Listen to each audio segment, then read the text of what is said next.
बहुत ही ज्यादा इंपॉर्टेंट हो जाता है ये टॉपिक। तो क्यों इसे इंडियन नेवी का बाहुबली कहा जा रहा है और कैसे ये हमारे देश की रक्षा करेगा। जो मेड इन इंडिया वाला जो टच है वो देना शुरू कर चुके हैं। फाइनली अब हमारे पास पहला उथले पानी के लिए वॉरशिप आ चुका है। नमस्कार एंड वेलकम बैक टू एकाग्र आईएएस एकेडमी। और आज हम बात करने वाले हैं हमारी समुद्री ताकत बढ़ाने वाले आईएनएस अद्रोत की। तो इसी के बारे में चर्चा करेंगे। बहुत ही ज़्यादा इंपॉर्टेंट हो जाता है ये टॉपिक, क्योंकि भारत धीरे धीरे करके अपनी नवल जो फोर्स है उसमें अपने आप को स्ट्रेंथन कर रहा है। न्यू वॉरशिप्स लेकर के आ रहा है और ये एकदम न्यू वॉरशिप है जो हाल ही में कमीशन किया गया है। तो चलिए इसके बारे में बात कर लेते हैं। ये इंडियन नेवी का बाहुबली कहा जा रहा है। तो क्यों इसे इंडियन नेवी का बाहुबली कहा जा रहा है और कैसे ये हमारे देश की रक्षा करेगा, क्या इसके स्पेसिफिकेशन हो जाते हैं, इन सारी चीजों के बारे में हम करेंगे डिटेल एनालिसिस। तो वीडियो अंत तक जरूर देखिएगा, बहुत ही इंपॉर्टेंट चीजें मैंने इसमें कवर करी है। तो चलिए शुरू कर लेते हैं। आईएनएस अद्रोत भारतीय नौसेना की एक नई और शक्तिशाली युद्धपोत है जो दुश्मन की पनडुब्बियों को उथले समुद्र जल लिटरल जो वाटर्स होते हैं वहां पर तबाह करने के लिए खास तौर पर डिजाइन की गई है। ये आपकी anti submarine warfare shallow water craft class की दूसरी पोत है और आज ही विशाखापत्तनम के नेवल डॉयकॉर्ड में कमीशन हो रही है। ये आत्मनिर्भर भारत और अभियान का एक बड़ा उदाहरण हो जाता है जिसमें से 80% से ज्यादा स्वदेशी सामग्री का इस्तेमाल किया गया है। So now this is going to be a very important, क्योंकि ये आपकी मेड इन इंडिया हो गई है, भारत में बनाई गई है। भारत में 80% जो सामान है वो भारत का यूज किया गया है। 20% जो टेक्नोलॉजी है वो बाहर से आयात की गई है। तो धीरे धीरे हम अपनी सेना में जो मेड इन इंडिया वाला जो टच है वो देना शुरू कर चुके हैं एंड ये बहुत ही ज़्यादा इंपॉर्टेंट हो जाता है अगर इस सेगमेंट में बात करें तो। कमीशनिंग और निर्माण। सो कमीशनिंग तिथि इसकी 6 अक्टूबर 2025 होगी। ये कमीशन कर दिया गया है। निर्माता तो यहाँ पर याद रखिएगा garden reach shipyard and engineers आपके कोलकाता के जो हैं उन्होंने इनको बनाया है। क्लास इसमें ASW SWC है। कुल 16 जहाजों की योजना है जिसमें से 8 आपके GRSE वाले हो जाने हैं। लॉन्च 21 मार्च 2023 को हुआ था और डिलीवरी 13 सितंबर 2025 को होगी। होम पोर्ट विशाखापत्तनम रहने वाला है। इसका क्षमताएं और भूमिका क्या है, तो आईएनएस अद्रोत मुख्य रूप से जो शैलो वाटर है, उथला जल है, जो आपका 200 नॉटिकल मील के दायरे में वर्क करेगा, तैनात रहेगा। इसमें पनडुब्बी खोजने का काम करेगा, ये निगरानी करने का काम करेगा और हमला करने के लिए इसको पूरी तरीके से डिजाइन किया गया है, क्योंकि हमारे पास अभी तक उथले पानी के लिए कोई वॉरशिप नहीं था। फाइनली अब हमारे पास पहला उथले पानी के लिए वॉरशिप आ चुका है। नाउ आगे बात करते हैं। ये दुश्मन की पनडुब्बियों को हल्के टॉर्पीडो, स्वदेशी आपके जो SW रॉकेट्स हैं और साथ ही साथ उन्नत सोनार है, इनको ये तबाह कर सकता है क्योंकि इसकी सेंसिंग तकनीक बहुत ही ज्यादा अच्छी है। सब फेसेस सर्विलांस, पानी के नीचे निगरानी करेगा। Search and attack unit SAU mission के तहत ये आपका बना है। नौसेना के विमानों के साथ समन्वित ऑपरेशन ये कर सकता है। द्वितीय भूमिकाएं, सो जो जितने भी हवाई हमले हैं आपके उनसे ये बचाव करेगा।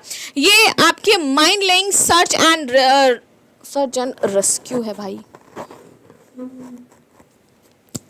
Mine laying search and rescue the stealth feature से लैस है। ये कम रडार क्रॉस कनेक्शन, कम शोर और कम इंफ्रारेड सिग्नेचर जो इसे दुश्मन रडार में छिपाने में मदद करता है, इससे लैस किया गया है। तकनीक स्पेसिफिकेशन की बात कर लेते हैं। लंबाई इसकी 77.6 मीटर रहने वाली है।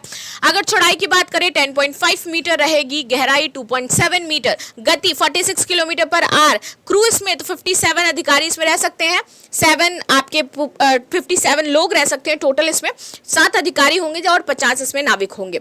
प्रोपल्शन तो Larsen and Toubro water jet ने यहाँ पर इसका प्रोपल्सन तैयार किया है।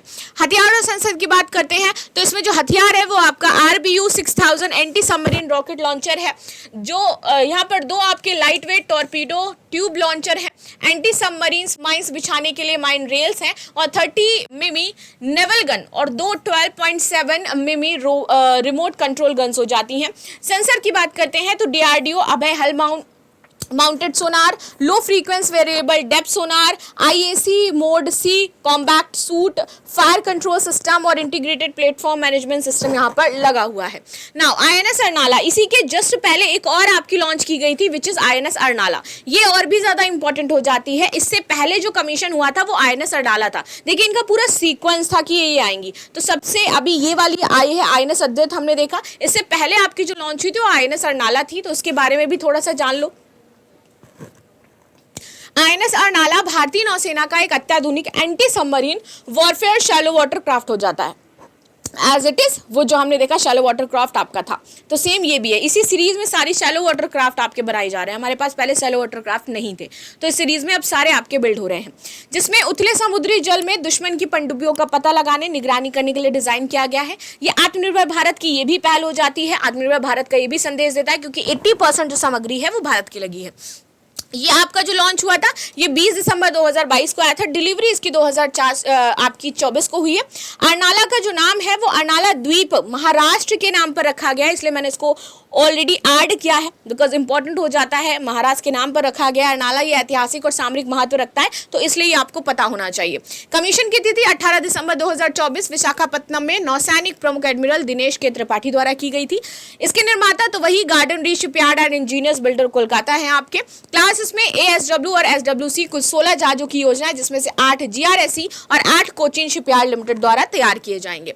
भूमिका और क्षमता तो एंटी सबमरीन वॉरफेयर हो जाती है, दुश्मन की पनडुब्बियों को खोजेगी, टॉर्पीडो रॉकेट लॉन्चर मार गिराएगी उनको, सब फ्रेम सर्वेलेंस पानी के नीचे की गतिविधियों को देखेगी। सेम ऐसे पहला जो है सर्च एंड अटैक यूनिट है, द्वितीय भूमिकाएं इसकी हैं, नौसैनिक समन्वय और स्टेल्थ फीचर, तो ये सारी की सारी इसमें चीज़ें इंटीग्रेटेड हो जाती हैं। ये इसके विवरण की बात करें तो लंबाई 77.6 मीटर, चौड़ाई 10.5 मीटर, गहराई 2.7, गति 46 किलोमीटर पर आवर, क्रू इसके 57 अगेन उसी की तरह, और प्रोपल्शन लार्सन एंड टर्बोजेट लगा हुआ है।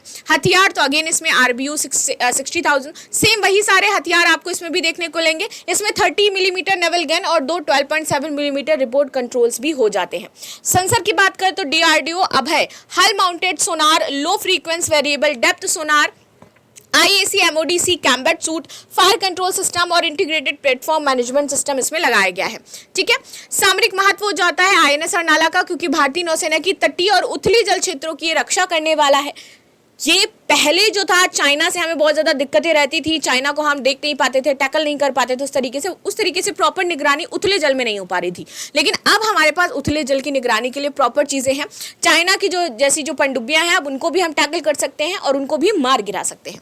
अन्य जानकारी स्वदेशीकरण है, परियोजना हमारी चल रही है, इसके तहत 16 जहाज बनाए जाने हैं 2026 तक। फाइनली अब हमारे मोस्टली बन चुके हैं, थोड़े से ही बचे हुए हैं। With reference to INS Arnala, consider the following statement. It is the first ship of anti-submarine warfare shallow watercraft project. The ship has been built by the Garden Reach Shipbuilders and Engineers, Kolkata. It has been named after a strategic islands of Maharashtra coast. Which of the statement given below are correct? 1 and 2, 2 and 3, 1 and 3 and 1, 2, 3. So this is the news जो हमने discuss करी। Further यदि आपकी कोई भी राय है तो मुझे कमेंट बॉक्स में बताइएगा। मिलते हैं नेक्स्ट क्लास में, तब तक के लिए लाइक शेयर सब्सक्राइब करना बिल्कुल भी ना भूलें, and thank you so much.